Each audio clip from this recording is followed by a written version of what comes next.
Crowns are supposed to protect you. They're heavy, ancient, and forged from tradition. But they're not armor. This is the story of a prince who didn't fall because of a single mistake, but because the world around him quietly decided it was done looking away.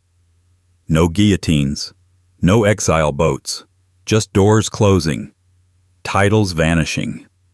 Silence where deference used to live. These aren't fairy tale villains or heroic rivals. They're the six forces that watched a royal become inconvenient and did nothing to stop it. Before we go any further, take a second to stay with this story. Subscribe to the channel if you're drawn to the quiet corners of power, the moments history prefers not to explain. And while you're here, drop a comment. Tell us where you're listening from and what time it is where you are right now. Some stories feel different depending on the hour. 1. King Charles III. If you were trying to design the most psychologically painful antagonist for Prince Andrew, you wouldn't invent a journalist or a prosecutor or even an angry mob with pitchforks and opinions. You'd invent a brother, older, calmer, patient. The kind of man who waits decades for power and then uses it quietly, surgically, without ever raising his voice. King Charles III was never Andrew's rival in the loud, theatrical sense. There were no public shouting matches, no tabloid duels, no dramatic palace confrontations leaked in breathless quotes, which, of course, made it worse, because the most devastating conflicts in royal families are the ones that happen behind closed doors, written in letters, finalized by aides, and delivered as necessary decisions for the good of the institution. For most of their lives, Andrew existed in the gravitational shadow of bigger figures. Diana stole the spotlight. Charles carried the burden. William represented the future. Andrew? Andrew was the spare who acted like a bonus feature. The second son who flew helicopters, wore uniforms, cut ribbons, and seemed to believe that proximity to the crown was the same thing as protection from consequence. For a long time, that belief worked. Charles, meanwhile, was playing a different game. He learned early that survival in the monarchy required patience, self-denial, and an almost monastic tolerance for humiliation. He waded through scandal, mockery, bad headlines, and decades of being seen as the awkward one. He learned that the crown doesn't reward impulsiveness. It rewards restraint. It rewards people who understand that the institution always comes first, even before family. That difference in temperament mattered, because when Andrew's controversies escalated from uncomfortable to radioactive, Charles was no longer a sidelined heir with opinions. He was the king, and kings don't argue with problems. They remove them. The removal was not dramatic. There were no public denunciations, no emotional speeches, no brotherly confrontations broadcast to the nation. Instead, Andrew lost things quietly. Roles evaporated. Appearances stopped. Patronages vanished. Doors that had once been permanently open were suddenly, politely closed. And then came the moment that redefined the relationship entirely. The stripping of royal titles and the eviction from royal lodge. In royal language, this was not punishment. It was streamlining. Modernization. Protecting the monarchy's long-term credibility. In human language, it was exile without the courtesy of calling it exile. For Andrew, this wasn't just a loss of status. It was a betrayal of the unwritten rule he had lived by his entire life. That blood was armor. That no matter how bad things got, the family would close ranks. That the crown existed not just above him, but around him. Charles shattered that illusion with a pen. The cruelty, if you want to call it that, wasn't that Charles acted. It was how he acted. Calm, methodical, almost tender. No visible anger, no personal commentary, just a sequence of decisions that communicated a single message with devastating clarity. You are a liability, and liabilities are managed. From Andrew's perspective, this was unforgivable. Not because he lost privileges, those can be rationalized, but because the loss came from the one person who understood exactly what it meant. Charles knew what it felt like to be humiliated by the public. He knew what it was like to be mocked, doubted, and slowly rehabilitated over decades. Andrew likely believed that shared suffering would buy him sympathy. Instead, it bought him a quiet execution of relevance. And that's the part that stings the most. Charles didn't destroy Andrew out of personal malice. He did it out of institutional necessity. Which means Andrew can't even frame himself as the wronged brother in a tragic family feud. He was not attacked. He was assessed. There's something uniquely chilling about being deemed expendable by your own family, especially when that family is a 1,000-year-old machine designed to survive you. Andrew's defenders often argue that Charles was cold, calculating, even opportunistic, that he used the crisis as an excuse to finally assert authority, that he chose public image over personal loyalty. And maybe that's true, but monarchy is not a support group, it's a hierarchy. And Charles, after waiting his entire life to sit at the top of it, was not about to let his reign be defined by someone else's recklessness. To Andrew, this felt less like discipline and more like erasure.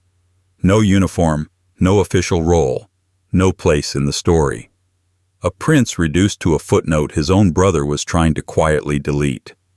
And here's the cruel irony. Charles didn't need to hate Andrew to devastate him. He just needed to stop protecting him. But if Andrew's conflict with his brother was about power and exile, the next figure on this list represents something far more unsettling. Not authority, not hierarchy, but accusation. A single individual whose claims forced Andrew out of palace corridors and into courtrooms, headlines, and a narrative he could no longer control. Because once blood loyalty failed him, Andrew found himself facing someone with no reason to be silent, no obligation to protect the crown, and no interest in preserving royal comfort. And that confrontation changed everything. 2. Virginia Giuffre. If King Charles represented quiet authority, Virginia Giuffre represented something far more dangerous to Prince Andrew, a narrative he could not edit, delay, or dismiss with protocol. She was not a royal. She did not belong to the institution. She did not owe discretion, loyalty, or silence to anyone wearing a crown. And that alone made her unpredictable in a way Andrew had never encountered before. Royals are trained to navigate critics who want access, favor, or proximity. Giuffre wanted none of that.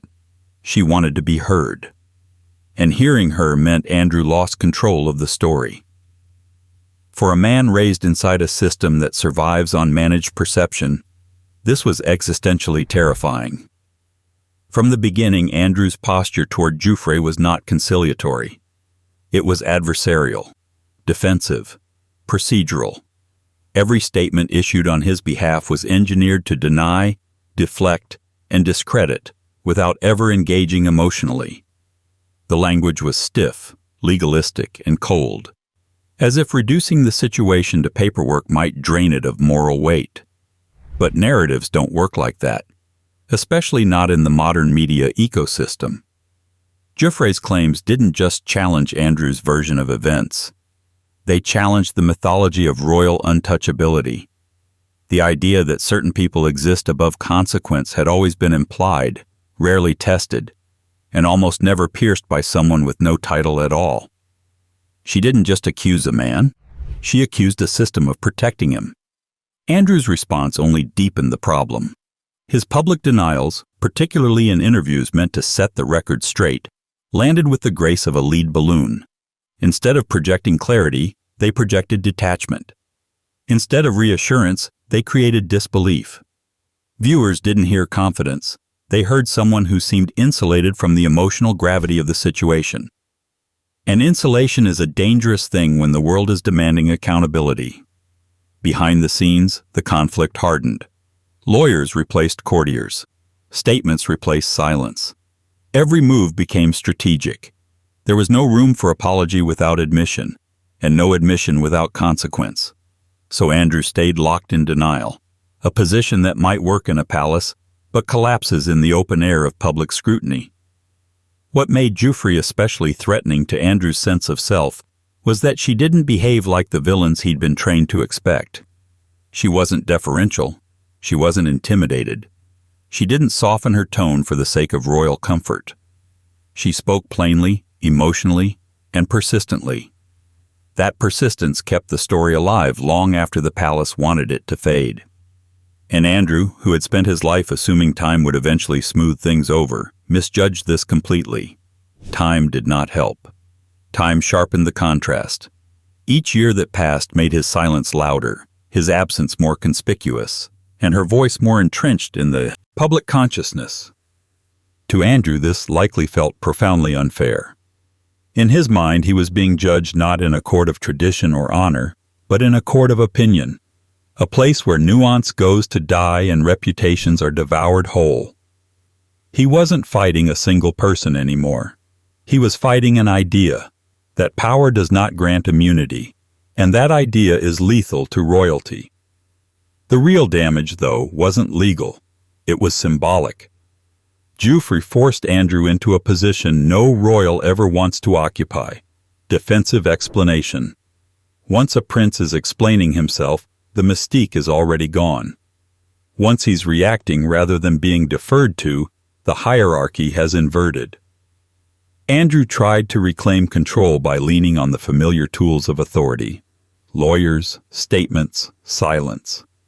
But those tools only work when the public is willing to believe that authority equals truth. In this case, they weren't. From Andrew's perspective, Giuffre became the embodiment of everything he could not manage.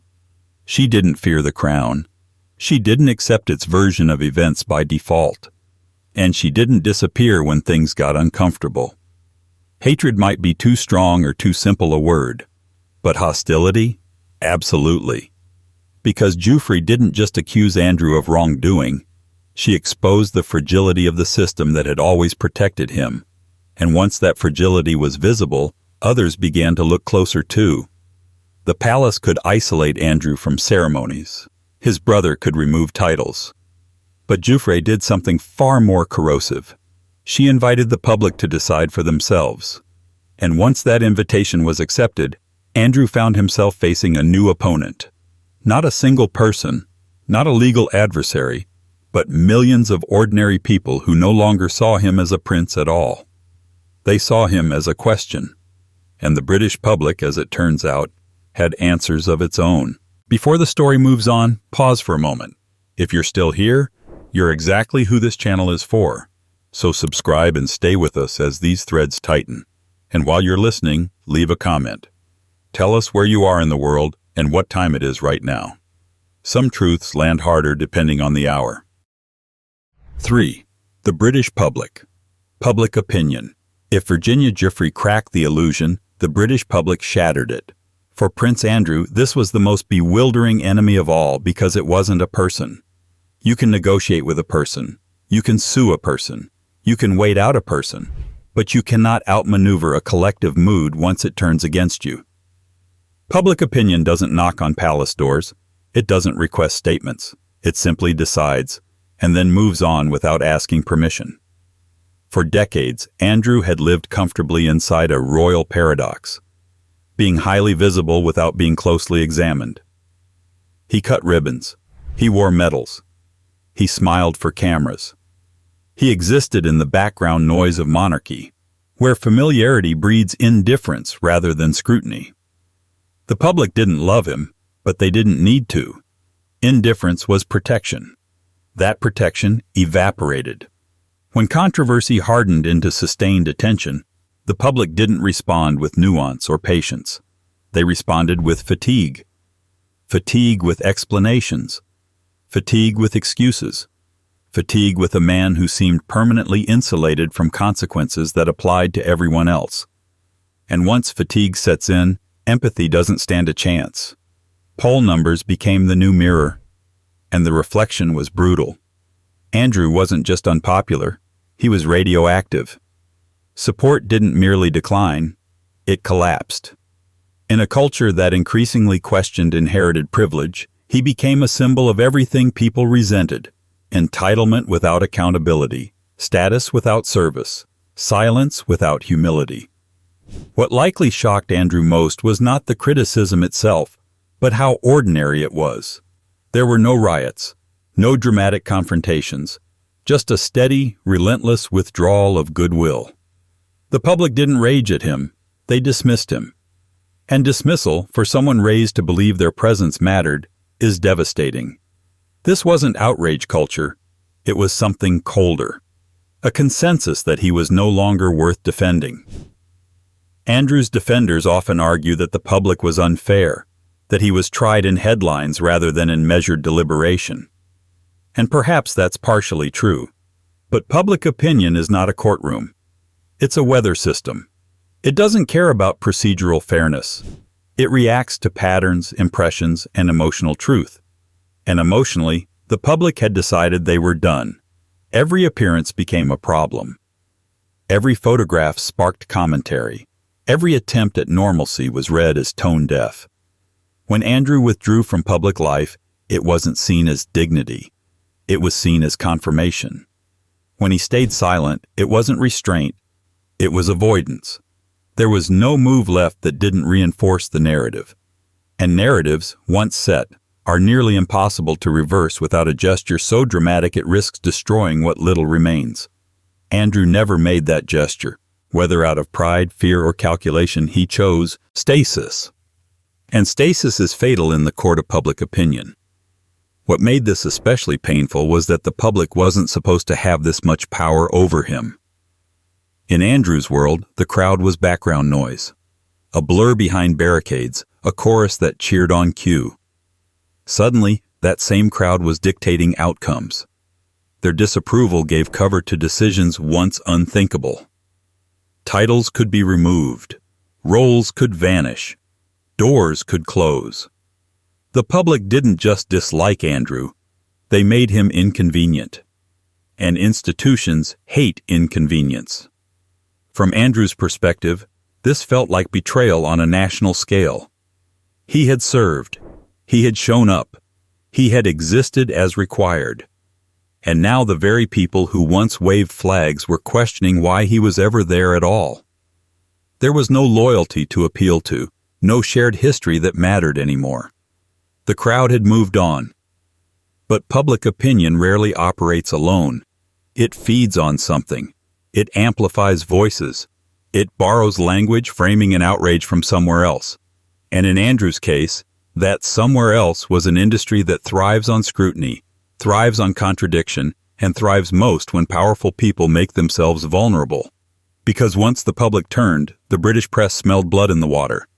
And they never let go once they catch the scent. 4. The British press media. Prince Andrew spent his life believing the press was an irritation, not an adversary, something to be managed with carefully timed smiles, staged photographs, and the occasional stiff statement drafted by someone else. For years, that belief held. The British press has always had a complicated relationship with royalty. Critical, yes, but also dependent. They need access. They need proximity. They need the palace doors to open just enough to keep the machine running. Andrew assumed that dependency worked in his favor. He was wrong. When public opinion turned, the press didn't hesitate. They rarely do.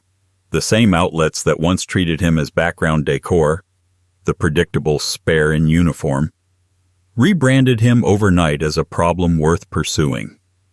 And the British press does not pursue gently. It dissects. It repeats. It reframes. It takes a single misstep and plays it on loop until it becomes the defining image. For Andrew, the shift was brutal. Headlines hardened, commentary sharpened. Satire stopped being playful and became corrosive. His attempts at explanation weren't treated as clarifications, they were treated as material. Every word was parsed, every inconsistency magnified. Silence, once his safest option, became its own story. What likely enraged Andrew most was the loss of narrative control. Royals survive by controlling tone, when to speak, when to disappear, when to re-emerge rehabilitated and smiling. The press refused to follow that script. They didn't wait for cues. They didn't accept the palace's preferred framing. They asked questions Andrew had never been expected to answer. And when answers weren't forthcoming, They filled the vacuum themselves. This wasn't just tabloid frenzy. Broadsheets joined in. Pundits debated his relevance, his credibility, his right to remain within the royal fold. Andrew wasn't being mocked for gossip. He was being questioned as a symbol of institutional failure. That distinction matters. Mockery fades. Moral scrutiny lingers. From Andrew's perspective, this felt like betrayal by a long-familiar enemy he thought he understood. The press had rules after all. Unwritten ones. Lines you didn't cross. Courtesy extended to those who cooperated. But those rules only apply when the public still cares about protecting the subject. Once that protection evaporates, the gloves come off. The media discovered something else too. Andrew was terrible television. His attempts to appear composed came off as distant. His formality read as detachment. His refusal to show visible emotion was interpreted not as dignity, but as indifference. The more he tried to behave like a royal, the more out of step he seemed, with a culture demanding accountability wrapped in relatability. And the press exploited that disconnect mercilessly. They juxtaposed images, quoted past statements, replayed interviews, compared what he said then with what he said later. They didn't accuse outright. They let implication do the work. It was death by 1,000 raised eyebrows. No single article destroyed him. The accumulation did. Andrew, accustomed to deference, likely found this infuriating. The press wasn't supposed to be judge and jury. They were supposed to report, not moralize. But the British media has always loved a fallen figure, especially one who refuses to fall gracefully. The narrative writes itself. Privilege meets consequence, and consequence wins. What made matters worse was that the palace didn't intervene on his behalf.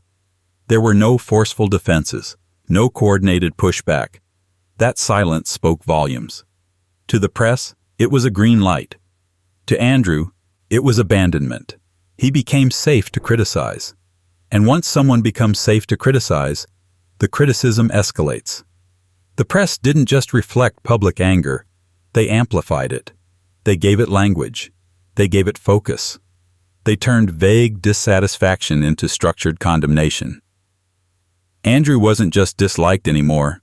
He was emblematic. But media storms don't exist in isolation. They feed movements.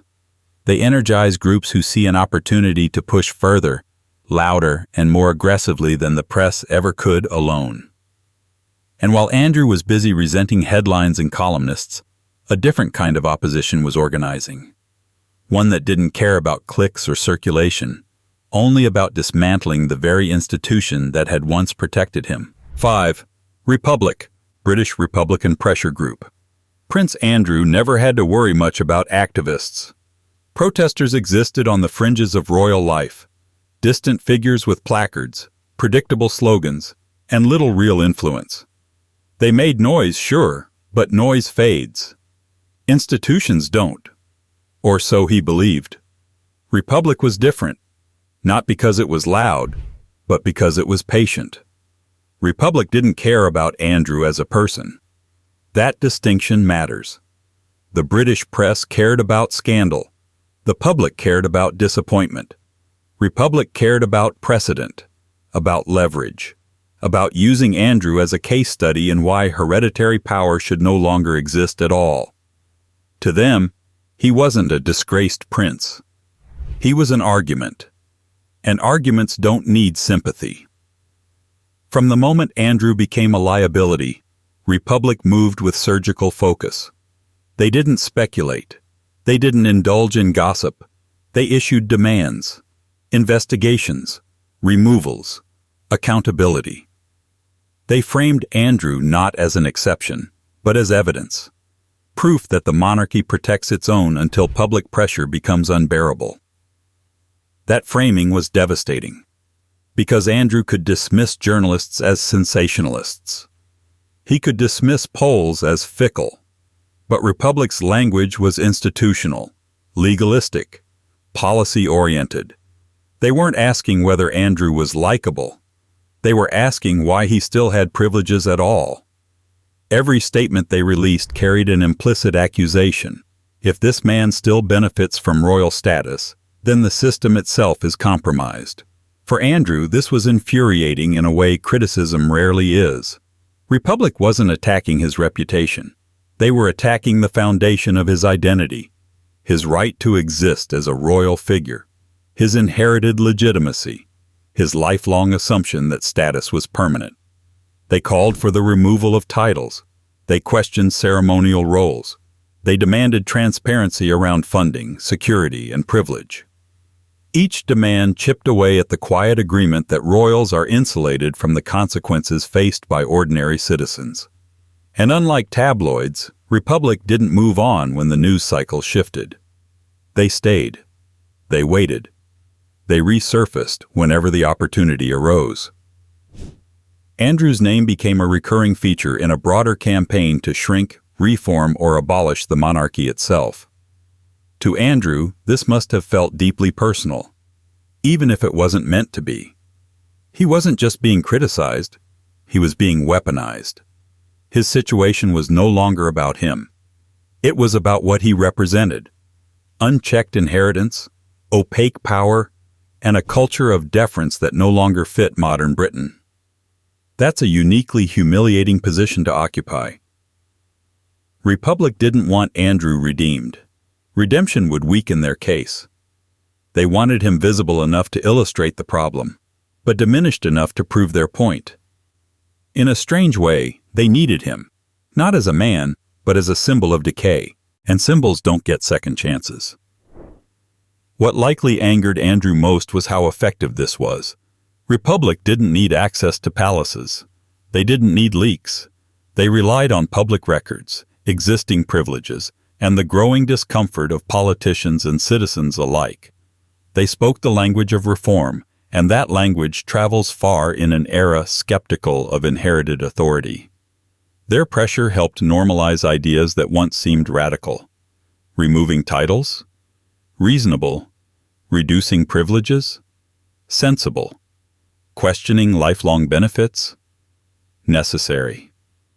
Andrew wasn't just losing status. He was accelerating a conversation that threatened everyone who shared his birthright.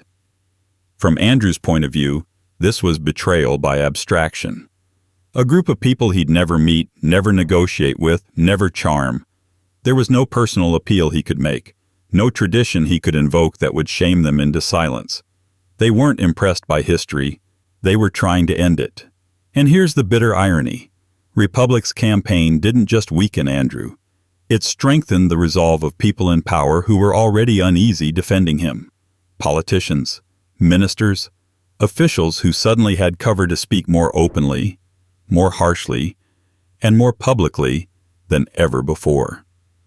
Because once activists push the boundary of what can be said, others feel safe stepping over it. And that's when Andrew discovered his final category of adversary. Not protesters, not journalists, not even family, but elected figures who no longer felt obligated to whisper their criticism behind palace walls. 6. Elements of the UK political establishment, e.g. Ed Miliband. Prince Andrew was raised to believe that politicians were temporary. Governments rise, fall, reshuffle, apologize, disappear. The monarchy, by contrast, endured. Prime ministers came and went. Princes remained.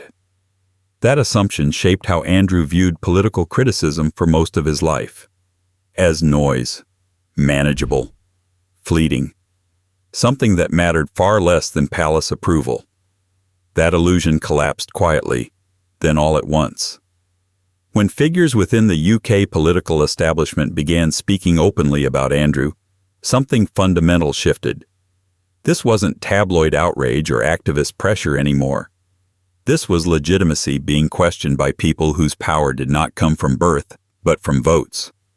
And unlike the palace, politicians have no obligation to protect royal dignity, especially when doing so becomes politically inconvenient. At first, the language was cautious, concerning, disturbing. Questions need to be answered. The kind of phrasing designed to signal seriousness without inviting direct confrontation. But even that restraint marked a departure. For decades, Andrew had existed beyond political commentary.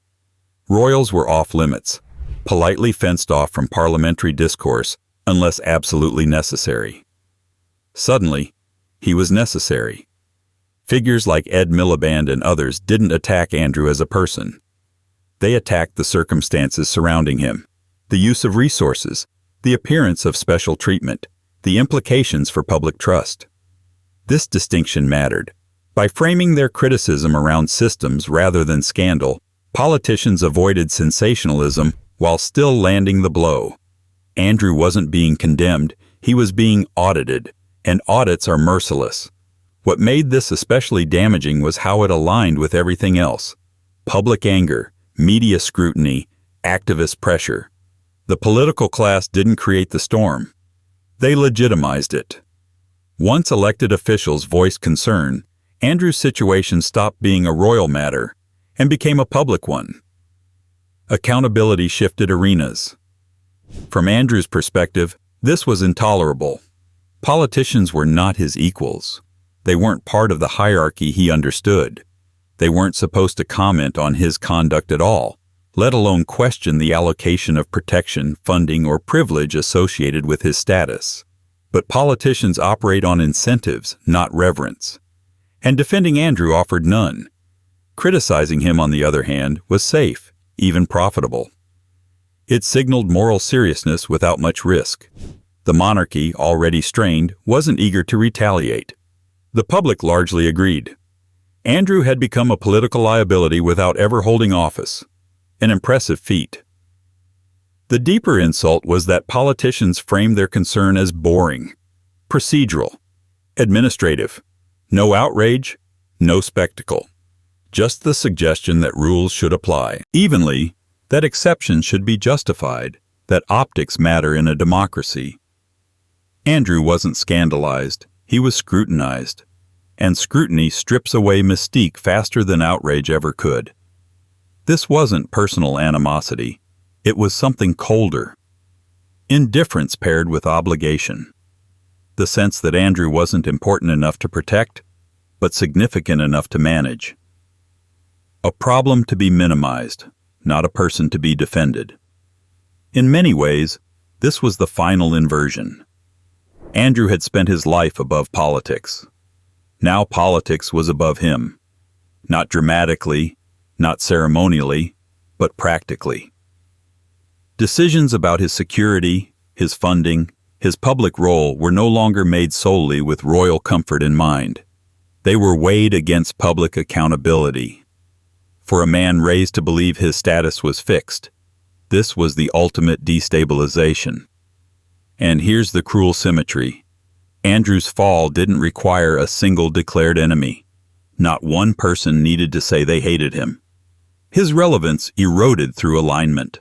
Brother, accuser, public, press, activists, politicians, each acting for their own reasons, each pushing in the same direction without coordination. By the end, Andrew wasn't overthrown. He was sidelined. Which leaves an uncomfortable question hanging in the air, long after the noise fades. If a prince can lose everything without anyone explicitly attacking him, what does power even mean anymore? And more unsettling still, who's next?